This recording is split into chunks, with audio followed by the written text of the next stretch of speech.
Oi, pessoal! Hoje a gente vai mergulhar no que realmente significa o crescimento de um negócio. Porque, sabe, não é só sobre ficar maior, é sobre se tornar mais forte, mais resiliente e, claro, mais lucrativo. Pense nisso como uma jornada, uma que exige um mapa bem claro e as ferramentas certas. E é justamente isso que a gente vai explorar aqui. Bom, para começar, tem uma pergunta que é simplesmente fundamental, uma que todo gestor deveria ter na cabeça. No mundo dos negócios de hoje, que é super competitivo e muda assim a todo instante, ficar parado pode ser fatal. Então, por que será que essa busca por crescimento é tão, mas tão essencial para a sobrevivência de uma empresa? Olha, a resposta tem vários lados, mas é bem direta. Empresas que estão crescendo, primeiro, claro, têm lucros maiores. Mas não é só isso. Elas também ganham mais visibilidade, a marca fica mais conhecida, sabe? E com mais dinheiro em caixa, dá para investir pesado em pesquisa, em inovação, e isso mantém a empresa sempre um passo à frente. E por último, mas super importante, esse tamanho todo, essa estabilidade, deixa a empresa muito mais forte para aguentar o tranco nas inevitáveis crises econômicas. Ok, agora que a gente já entendeu a importância de crescer, a grande pergunta é: tá, mas como se faz isso? Não existe uma fórmula mágica, uma receita de bolo, né? Mas existem sim três caminhos estratégicos principais que uma empresa pode seguir. Vamos ver em detalhe como cada um deles funciona. O primeiro caminho é o da diversificação. Pensa que é como adicionar mais pistas numa estrada que já existe. A lógica aqui é criar novos produtos ou serviços que, de alguma forma, complementam o que a empresa já oferece. Quer um exemplo? Imagine uma empresa de cosméticos que é fera em maquiagem. Ela pode, de repente, lançar uma linha de cuidados com a pele. Faz todo sentido, né? E com isso, ela atrai um público novo sem perder sua essência. Agora, o segundo caminho é a expansão. Esse aqui é mais literal mesmo. A ideia é levar o negócio para novos territórios, sabe? Isso pode ser da forma tradicional, abrindo filiais em outras cidades, outros estados, ou de um jeito bem mais moderno, usando a internet para vender para o país inteiro, ou quem sabe até para o mundo. Um exemplo clássico disso é uma marca de roupas que faz sucesso numa região e de repente começa a abrir lojas em tudo que é canto.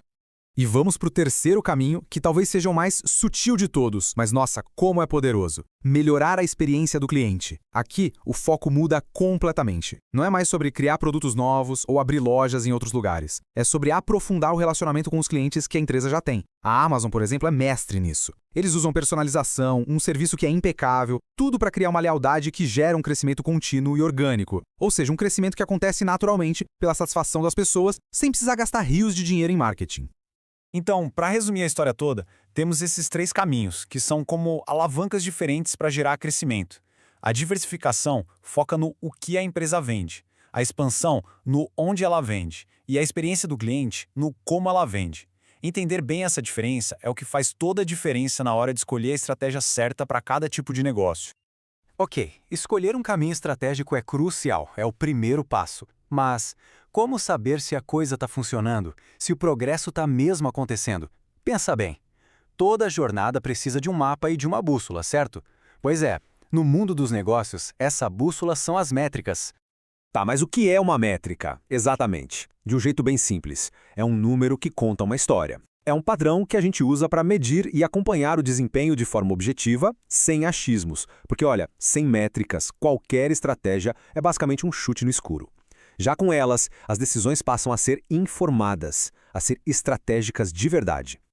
E quais são as métricas mais importantes para ficar de olho quando o assunto é crescimento? Bom, tem 4 que são chave. Primeiro, a receita, que mostra o volume total de vendas. Depois, a participação de mercado, que é tipo o tamanho da fatia da empresa no bolo todo. Aí vem a taxa de retenção de clientes, que mede o quanto o pessoal é fiel à marca. E, claro, o lucro líquido, que no fim das contas é o sinal mais claro de que o crescimento é saudável e sustentável. E sabe, visualizar uma métrica assim num gráfico tem um poder incrível. O que a gente vê aqui não são só números soltos, é a história de uma empresa sendo contada. A receita está crescendo, de forma consistente, ano após ano. Olhar para um gráfico desses dá uma clareza imensa para o gestor. É a confirmação de que a estratégia está dando certo e dá muito mais confiança para planejar os próximos passos. Ok, até agora a gente falou de estratégia, de como medir o sucesso, e pode até parecer que essa jornada é uma linha reta super simples, mas a gente precisa ser realista. O caminho do crescimento raramente é assim, tão perfeitinho e sem obstáculos. É fundamental conhecer os desafios que com certeza vão aparecer no meio do caminho. E o contraste entre o que se sonha para o crescimento e a realidade do dia a dia é gritante. A gente sempre imagina aquele progresso suave, linear, tudo perfeito. Mas a realidade? A realidade traz alguns obstáculos bem grandes. Um crescimento muito rápido pode acabar sobrecarregando os recursos da empresa. Manter a qualidade dos produtos e serviços em alta, com tudo aumentando, é um desafio gigantesco. E claro, quanto mais sucesso, mais a concorrência fica de olho e parte para cima. E é aqui que a gente chega na conclusão principal de tudo isso. Crescimento sustentável, aquele que realmente vale a pena, nunca, mas nunca mesmo acontece por acaso. Ele é sempre o resultado de um planejamento muito cuidadoso, de uma execução disciplinada e, principalmente, daquela capacidade de se adaptar aos desafios que aparecem. No fim das contas, é uma estratégia, uma escolha deliberada. E a pergunta que fica no ar é: qual estratégia será desenhada para o futuro?